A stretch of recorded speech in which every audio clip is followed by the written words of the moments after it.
Praise lord. యేసుక్రీస్తు నామములో మీ శుభములు తెలియజేస్తున్నాం. సమాజంలో సహజంగా ఎక్కువగా కోరుకునేది వ్యక్తులు ఏదంటే ప్రేమ. తల్లిదండ్రులు కావచ్చు, బిడ్డలు కావచ్చు, భార్య కావచ్చు, భర్త కావచ్చు, ఇరుగు పొరుగు వారు కావచ్చు. నన్ను సరిగా ప్రేమించట్లేదు. భార్య అనిద్ది, నువ్వు నన్ను సరిగా ప్రేమించట్లేదు. భర్త అంటాడు, నన్ను సరిగా ప్రేమించట్లేదు అంటాడు. తల్లిదండ్రులు అంటారు, బిడ్డలు నన్ను ప్రేమించట్లేదు అంటారు. కానీ ప్రభువైన యేసుక్రీస్తు వారు అంటున్నారు, ఇర్మీయా గ్రంథం 37:3 అంటాడు, శాశ్వతమైన ప్రేమతో నేను ప్రేమిస్తున్నాను, ఇడువక నిన్ను ప్రేమిస్తున్నాను.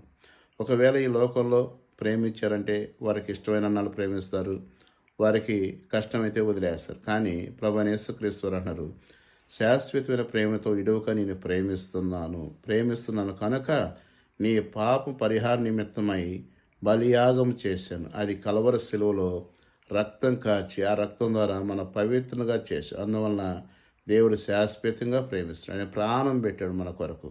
ఈ లోకంలో ఎవరు కూడా ఏ క్రయధనం చెల్లించదని ప్రభు నన్ను ఎంతగా ప్రేమించంటే తన ప్రాణం పెట్టినంతగా ప్రేమించాడు. భయపడకు. ఎవరు నన్ను ప్రేమించట్లేదు, ఎవరు నన్ను ఆదరించట్లేదని భయపడకు. ప్రభు అయిన యేసుక్రీస్తు వారు నీకు నాకు తోడైనాడు, ప్రేమిస్తున్నాడు. ఈ మాటలు దీవించును కాక. ఆమేన్.